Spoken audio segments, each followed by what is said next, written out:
हनुमान जी के चरणों में कौन रहता है? क्या आप सब जानते हैं?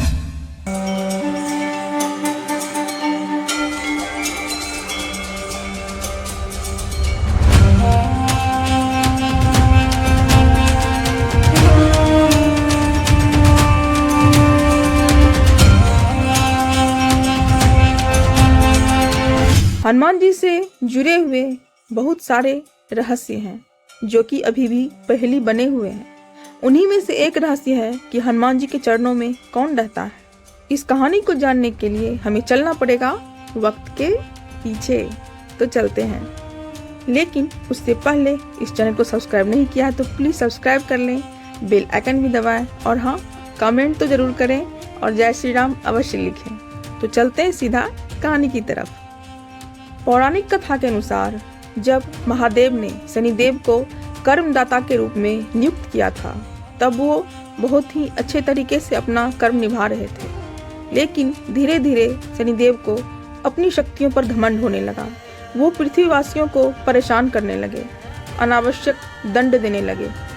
इसी बीच हनुमान जी पृथ्वी के भ्रमण के लिए निकले। तब उन्होंने देखा कि हर व्यक्ति परेशान है, बिना अपराध के भी उन्हें दंडित किया जा रहा है। हनुमान जी को समझ में आ गया कि यहाँ चल क्या रहा है। हनुमान जी शनिदेव को समझाने के लिए उनके लोक पहुँचे। हनुमान जी ने शनिदेव को समझाया कि वो पृथ्वीवासियों को अकारण दंडित ना करें, उन्हें अनावश्यक दंड ना दें। लेकिन शनिदेव क्रोधित हो गए। वे अपनी शक्तियों के मद में इतने चूर थे कि उन्होंने हनुमान जी का अपमान कर दिया। फिर हनुमान जी ने सोचा कि शनिदेव को उनकी गलती का एहसास कराना जरूरी है। शनिदेव को सही रास्ते पर लाने का कर्तव्य तो उनको निभाना ही पड़ेगा। फिर शनिदेव और हनुमान जी के बीच घनघोर युद्ध शुरू हुआ और ये घनघोर युद्ध कई महीनों तक चलता रहा। जब धीरे धीरे शनिदेव की शक्ति क्षीण होने लगी, तब शनिदेव हनुमान जी से बचने के लिए एक जगह जाकर छुप गए। अब शनिदेव को समझ में नहीं आ रहा था कि वो हनुमान जी से कैसे बचेंगे। तब उन्हें एक युक्ति सूझी।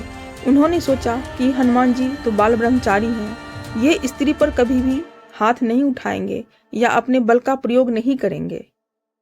फिर शनिदेव एक स्त्री का रूप धारण करके हनुमान जी के चरणों में जाकर बैठ गए और उनसे क्षमा याचना करने लगे।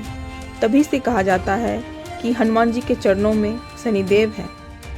हनुमान जी ने जब उस स्त्री को देखा तो वो समझ गए कि ये शनिदेव है। फिर उन्होंने शनिदेव को क्षमादान दे दिया और उसके बाद से कहा जाता है कि हनुमान जी के चरणों में शनिदेव का वास है।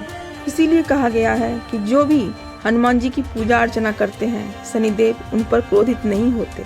अगर आपको ये छोटी सी कहानी पसंद आई हो तो प्लीज़ देखते रहें कहानी गुंजन के साथ। हम ऐसे ही छोटी छोटी लेकिन बड़ी जानकारियाँ आप लोगों के लिए लाते रहेंगे। तब तक के लिए जय श्री राम।